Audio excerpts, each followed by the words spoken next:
नमस्कार। अगर आपने अभी किराना दुकान शुरू की है या आपको दुकान करते हुए काफ़ी साल हो गए हैं और आप नहीं जान पा रहे हैं कि किस कारण से दुकान का विस्तार नहीं हो पा रहा है, आप भी चाहते हैं आपकी दुकान बड़ी दुकान बन जाए, लेकिन आपकी समझ में ही नहीं आ पा रहा है कि इसका विस्तार कैसे करें। तो आज मैं आपको जो मेरे यहाँ पर 20-30 सालों से छोटी दुकानें हैं वो लगातार चल रही हैं, लेकिन वे दुकान आज तक बड़ी नहीं हो पाई हैं। उनके जो दुकानदार मालिक हैं वे उन दुकानों का विस्तार नहीं कर पाए हैं। इसका कारण क्या है, इसी पर मैं आपको अपने सुझाव बताऊंगा जो कि मैंने काफ़ी सालों से ऑब्जर्व किए हैं। जो दुकान छोटी है वो चाहे कई सालों से चल रही हो या अभी साल 2 साल से चली है लेकिन बढ़ नहीं पा रही हैं, इन सब के कॉमन कारण हैं जिन पर इस वीडियो में हम चर्चा करेंगे। अगर आपको भी लगता है कि इनमें से कुछ कारण या सारे कारण आप पर भी लागू होते हैं तो आप इन्हें ध्यान से सुनिएगा और फिर इसके बाद इनमें सुधार कर लीजिएगा। आप इन्हें जानने के लिए कि ये प्रैक्टिकल है या नहीं है, जो आपके आसपास की बड़ी दुकानें हैं देख लीजिएगा, इन्हीं कारणों के कारण वो बड़ी बनी हैं और बड़ी बनी हुई हैं।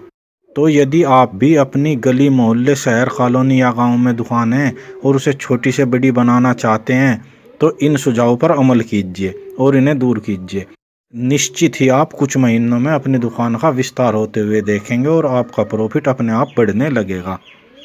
अगर आपको किराना दुकान से जुड़ी हुई सुझाव और वीडियो चाहिए तो उसके लिए हमारे चैनल पेज पर जाइए, वहाँ आपको 100 से अधिक वीडियो मिल जाएंगे जिनमें किराना दुकान की छोटी बड़ी हर अपडेट आपको मिलेगी। और अगर आपने अभी तक हमारे चैनल को सब्सक्राइब नहीं किया है तो आपसे हाथ जोड़कर विनम्र निवेदन है कि हमारे चैनल को सब्सक्राइब कर लीजिए। हमें आपके प्यार और सहयोग की बेहद ज़रूरत है। इन 6 कारणों और सुझावों को आप ध्यान से सुनिए और अपने पर लागू कीजिए। आपकी दुकान का देखें किस तरह से विस्तार होता है। कारण नंबर 1, सिर्फ ज़्यादा प्रॉफिट वाले सामान बेचते हैं। मेरे यहाँ एक 65 साल के दुकानदार है जो अपनी 20 साल की उम्र से सिर्फ किराने की दुकान ही कर रहे हैं। उनकी दुकान रेगुलर चल रही है और जब तक वे काम करने लायक रहेंगे उनकी दुकान चलती रहेगी, लेकिन उनकी दुकान ना बड़ी हुई है ना होगी। इसका कारण ये है, वे सिर्फ इस टाइप के आइटम अपनी दुकान में रखते हैं जिन पर प्रॉफिट ज़्यादा होता है। जैसे लाल मिट्टी, 100 रुपये का कट्टा आया 200 रुपये का बिकेगा, लेकिन कितनी बिकेगी? आज लाल मिट्टी की ज़रूरत कितनी है? दिया बत्ती 70 रुपये की आई 120 रुपये की बिकेगी, लेकिन क्या ये दिन में 10-10 बार बिक जाती हैं? ऐसे ही मुल्तानी मिट्टी हो गई, टूथब्रश हो गया, उनके पास टूथपेस्ट नहीं है, टूथब्रश है क्योंकि इसमें ज़्यादा बच जाता है। नमकीन बिस्कुट जो सुबह होते ही चाहिए वे नहीं रखते, सिर्फ रस्क रखते हैं क्योंकि इसमें उन्हें बचता है। इसी तरह वे सब्जी ले आते हैं क्योंकि सब्जी में 100 रुपये की सब्जी 200 रुपये की बड़े आराम से निकल जाती है। इसका मतलब ये हुआ कि उनके पास दिन में, क्योंकि वे सामान रखते हैं और लोग बाग ले लेते हैं, उनके खर्च लायक पैसा आ जाता है और वो इससे अपना खर्च चला लेते हैं। लेकिन उनकी समझ में एक बात नहीं आती कि जिन प्रोडक्ट पर बचता तो कम है लेकिन उनकी ज़रूरत ज़्यादा है, वे बिकते भी तो ज़्यादा है, उनसे प्रॉफिट होगा और इससे रिपीट कस्टमर आते हैं क्योंकि उनको पता रहता है कि यहाँ पर आपको इस सामान के साथ ये भी मिल जाएगा। लेकिन जब एक सामान मिलता है, एक मिल ही नहीं पाता, तो फिर ग्राहक अपने आप ही दूसरी दुकान पर शिफ्ट हो जाते हैं और इस तरह की दुकानें छोटी दुकानें ही रह जाती हैं। तो आप भी अगर इस तरह की गलती करते हैं तो इसे सुधार लीजिए। हर कारण को ध्यान से सुनिएगा और आखिर तक सुनिएगा ताकि आपके लिए सारी बातें क्लियर हो जाए। दूसरा कारण है, सिर्फ लिमिटेड सामान बेचते हैं, सामान ऐड नहीं करते।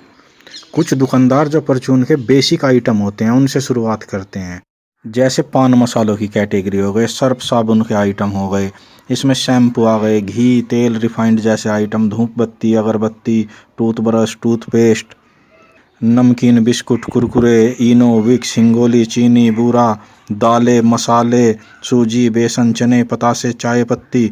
इस तरह के वे जो बेसिक आइटम परचून की दुकान में चाहिए रखते हैं, लेकिन सिर्फ इन बेसिक आइटमों से ही उन्हें 10 से 15 हज़ार रुपये बच जाते हैं। तो वे यहीं पर लिमिटेड सामान के साथ ही रुक जाते हैं और ताउम्र इन्हीं सामानों को बेचते रहते हैं।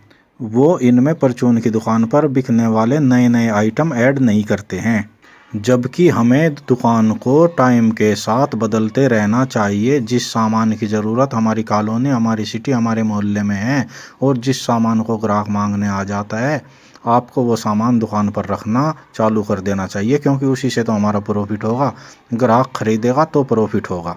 तो ग्राहक जिन चीज़ों को मांगते हैं आप उन्हें अपनी दुकान में ऐड करना शुरू कर दीजिए वो चाहे कोल्ड ड्रिंक हो, डेयरी प्रोडक्ट हो, जिस तरह के भी आइटम जो परचून की दुकान पर बिकते हैं उन्हें ऐड कीजिए। तो अगला कारण निकल कर आता है, सिर्फ परचून के आइटम ही बेचते हैं, नए आइटम ऐड नहीं करते।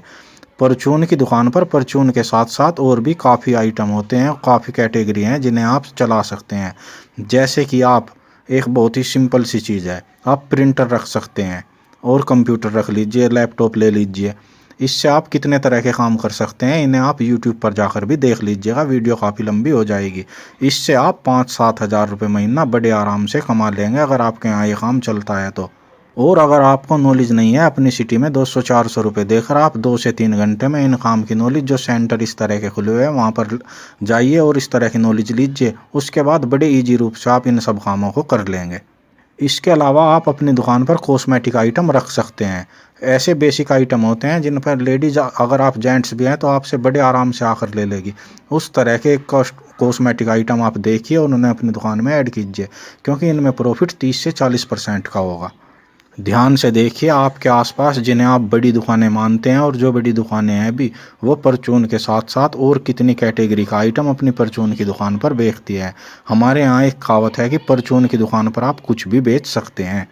कुछ इस तरह के आइटम को आप ऐड कीजिए, जैसे बच्चों के कपड़े, बड़ों के कुछ लिमिटेड कपड़े, लोअर, टी शर्ट वगैरह, बाही चादर, आप आटा चक्की जो होती है वो लगा लीजिए।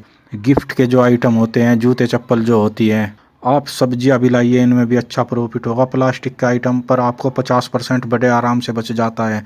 ये सब आइटम आप ऐड कीजिए। इसके अलावा आप पानी के पाउच, ठंडा, पॉपकॉर्न की मशीन बड़े आराम से ये 5-6 हज़ार रुपये की आ जाएगी और बहुत ईजिली ये बनेंगे।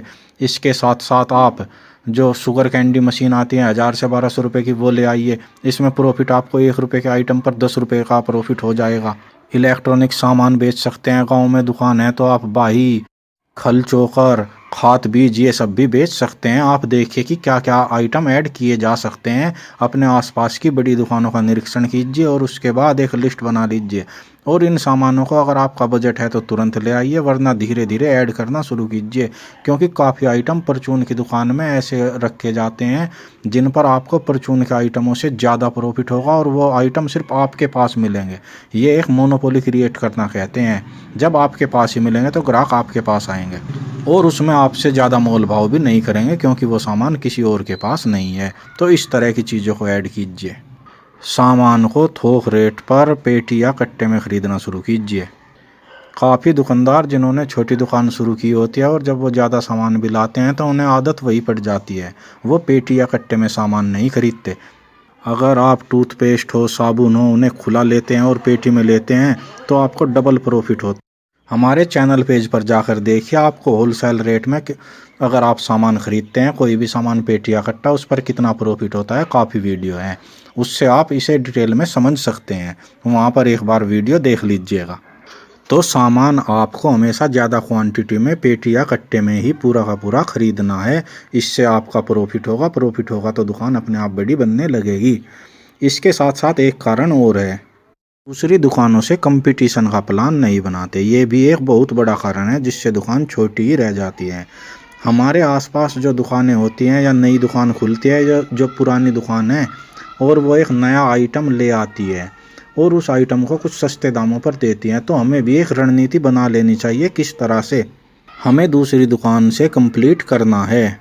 हमारे यहाँ पर अभी 2 साल पहले एक दुकान खुली जो 1.5 से 2 लाख रुपए लगाकर खुली थी। उसके सामने 3 छोटी दुकानें थी जिनका मेन काम था सब्जी बेचना, और वो लिमिटेड सामान ही रखते हैं जो परचून के आइटम होते हैं। लेकिन इससे एक फ़र्क पड़ता था, लोगों को सुबह सुबह सब्जी चाहिए होती थी, वे उन दुकानों पर जाते थे और जहाँ से सब्जी खरीदते थे उसके साथ साथ जो मसाले हैं और इस तरह के आइटम हैं वे वहीं से ले लेते थे। तो 1.5 से 2 लाख रुपए लगाने के बावजूद दुकान उस तरह से नहीं चल रही थी। तो उसने भी आखिरकार दिमाग लगाया और सब्जी लानी शुरू कर दी, और चूंकि सब्जी पर डबल प्रॉफिट हो जाता है, उसने प्रॉफिट मार्जिन को सिर्फ 10 से 15% रखा। लगभग साल भर तक यही क्रम चला।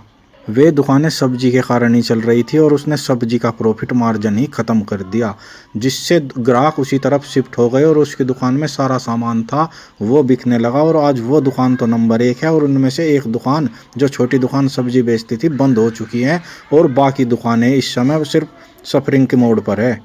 तो आप भी कंपटीशन का प्लान बनाइए और एक आखिरी कारण और बता रहा हूँ, ग्राहक से ज़्यादा काफ़ी दुकानदार अपने प्रॉफिट का, अपने हित का ध्यान रखते हैं, जबकि ध्यान हमें कस्टमर के फ़ायदे का रखना होता है। इसमें मैं आपको एक उल्टा रीज़न बता रहा हूँ।